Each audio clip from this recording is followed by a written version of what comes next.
একজন পুরুষ কিন্তু তার পেটের ভেতরে বড় হচ্ছে একটি বাচ্চা। ভাবতে পারছো? ছেলেদের মতো চেহারা, গলায় ভারী আওয়াজ, দাড়ি গোঁফ, কিন্তু তার গায়ে মাতৃত্বের ছাপ।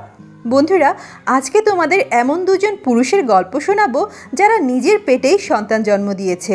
আরি বড় হয়ে উঠেছিলেন একজন মেয়ে হিসাবে, কিন্তু বড় হওয়ার সঙ্গে সঙ্গে বুঝতে পারেন তার মন আর শরীর ঠিক মিলছে না। তিনি নিজেকে পুরুষ হিসাবেই চিনতেন, তাই ধীরে ধীরে নিজের শরীরকে বদলাতে শুরু করেন। টেস্টোস্টেরন ইঞ্জেকশন নেন, কণ্ঠস্বর ভারী হয়, চেহারায় ছেলেদের মতো পরিবর্তন আসে। তার পাশে ছিল স্ত্রী কেটলিন, যিনি জন্ম থেকেই নারী। দুজনে মিলেই ভালোবেসে সংসার শুরু করেন। এরপর একদিন তারা সিদ্ধান্ত নেন সন্তান নেবেন। আরি তখন বলে, আমি নিজেই গর্ভে আমাদের সন্তান ধারণ করব। যদিও হরমোন থেরাপি চালু ছিল, গর্ভধারণের জন্য তিনি সেটি বন্ধ করেন। কিছুদিনের মধ্যেই তিনি গর্ভবতী হন। তখন সমাজের চোখে তিনি হয়ে ওঠেন অদ্ভুত একজন মানুষ। রাস্তায়, দোকানে, এমনকি হসপিটালে অনেকেই তাকিয়ে থাকতো অবাক হয়ে, একজন পুরুষের পেট ফুলে আছে কেন? কিন্তু কেটলিন সবসময় পাশে থেকেছেন।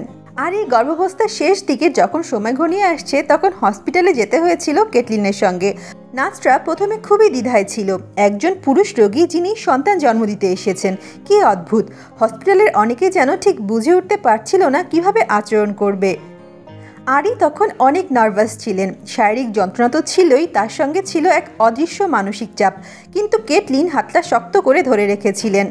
জন্মের সময় যখন হসপিটালের ঘরে তাদের শিশুর কান্নার শব্দ শোনা গেল, তখন আরি কিছুক্ষণের জন্য নিঃশব্দ হয়ে গিয়েছিল। চোখ বেয়ে গড়িয়ে পড়ছিল আনন্দ অশ্রু। এবার আমরা শুনবো মাইলসের গল্প। মাইলসও জন্মেছিলেন মেয়ে হয়ে, কিন্তু নিজের পরিচয় খুঁজে পেয়েছিলেন একজন পুরুষ হিসাবে। তার স্ত্রী প্রেশাস ও ট্রান্সজেন্ডার নারী। তারা দুজনে মিলে সিদ্ধান্ত নেন একটি সন্তান নেবেন, আর মাইলস নিজেই সেই শিশুকে গর্ভে ধারণ করবেন। কিন্তু মাইলসের পথটা অনেক বেশি কঠিন ছিল, কারণ তিনি একজন কৃষ্ণাঙ্গ পুরুষ। গায়ের রং আর ট্রান্স পরিচয়ের কারণে তাকে সমাজে অনেকবার হেনস্থা হতে হয়েছে। গর্ভবতী হওয়ার পর সেটা আরও অনেক বেড়ে যায়। একদিন দোকানে একা গিয়েছিলেন, সঙ্গে ছিল না প্রেশাস। পুলিশ তাকে ধরে ফেলে। তার গর্ভবতী পেট দেখে পুলিশ মনে করেছিল তিনি জামাকাপড় চুরি করে সেখানে লুকিয়ে রেখেছেন। মাইলসের জন্য হসপিটালের অভিজ্ঞতা আরও জটিল ছিল।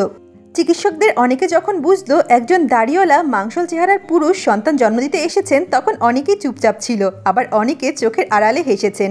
কেউ আবার কৌতূহলে তাকিয়েছিলেন, যেন কোনো অজানা ঘটনা দেখছেন। মাইলস নিজে খুব নার্ভাস ছিলেন। যখন প্রসব শুরু হয়, মাইলস একবার বলেছিলেন, আমি পারবো না, কিন্তু তখন তার স্ত্রী তাকে সাহস যোগায়। আর ঠিক তখনই হসপিটালের ঘর কেঁপে উঠেছিল ছোট্ট জেইনের প্রথম কান্নায়। আরি ও মাইলস দুইজনই ট্রান্সজেন্ডার পুরুষ, কিন্তু জন্মে মেয়ে ছিলেন, তাই তাদের শরীরে গর্ভধারণের সক্ষমতা ছিল। আরি ডোনারের শুক্রাণু ব্যবহার করে গর্ভধারণ করেন, আর মাইলস নিজের ট্রান্সজেন্ডার স্ত্রী প্রেশাসের শুক্রাণু ব্যবহার করে সন্তান ধারণ করেন। তারা পরিচয় পুরুষ হলেও মাতৃত্বের অভিজ্ঞতা নিজের শরীরেই পেয়েছেন। কি অদ্ভুত, তাই না? বন্ধুরা, কেমন লাগলো আজকের পর্ব কমেন্টে লিখে জানিও। এরকম অদ্ভুত, অবিশ্বাস্য বিভিন্ন কাহিনী শুনতে এই চ্যানেলকে সাবস্ক্রাইব করে রাখো।